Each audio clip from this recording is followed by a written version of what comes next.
सरकार महोदय ने भारतीय जनता पार्टी की महिला नेत्री दीप्ति रावत भारद्वाज से एनसीआरबी का आंकड़ों का हवाला देते हुए ये सवाल पूछा कि उत्तराखंड में महिलाओं के प्रति अपराध हिमाचल के अन्य राज्यों से अधिक क्यों हैं।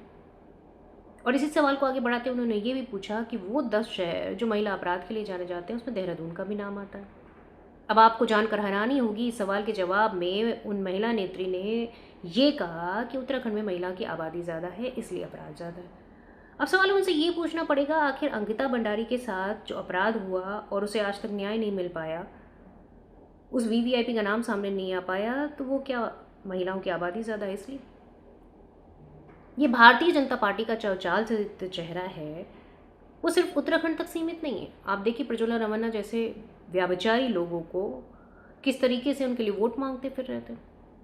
और सिर्फ यही क्यों, बिल्किस बानो के अपराधियों के लिए जो दया और जो क्षमा थी वो सबके सामने सरकार की। राम रहीम पेरोल पे ज़्यादा रहता है, जेल में कम रहता है। आसाराम बापू जो वीवीआईपी सरकारी प्रोटोकॉल में मंदिर मंदिर दर्शन करता घूम रहा है। खैरात बाबा जिसकी पहुंच महिला आयोग तक थी। महिला आयोग सरकार के अंडर में आता है और महाराष्ट्र में किसकी सरकार है सबको पता है। उत्तर प्रदेश में चाहे ब्रजभूषण हो चाहे कुलदीप सिंह सेंगर हो, आप सब ने देखा किस तरीके से बेटियों को न्याय के लिए सड़कों पर बैठना पड़ा। भारतीय जनता पार्टी का बेटी बचाओ अभियान सिर्फ प्रचार का माध्यम है। आज भारतीय जनता पार्टी के राज्य में महिलाएं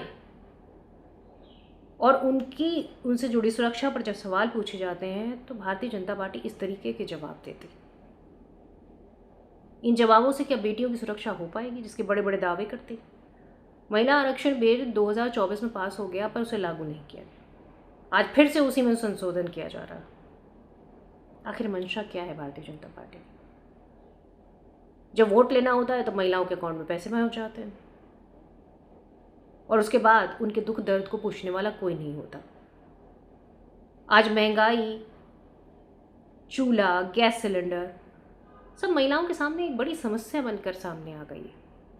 इन सारे सवालों के जवाब भारतीय जनता पार्टी को देने हैं और सवाल पूछते रहिए, क्योंकि महिलाओं की सुरक्षा की जिम्मेदारी इस सरकार की है और जिम्मेदारी तय करें। धन्यवाद। राजनीति हो या क्रिकेट, देश विदेश की ब्रेकिंग हो या आपके मोहल्ले की बड़ी खबर, सब मिलेगा एक ही ऐप में, सबसे तेज और भरोसेमंद। अभी डाउनलोड करें दैनिक भास्कर डिजिटल।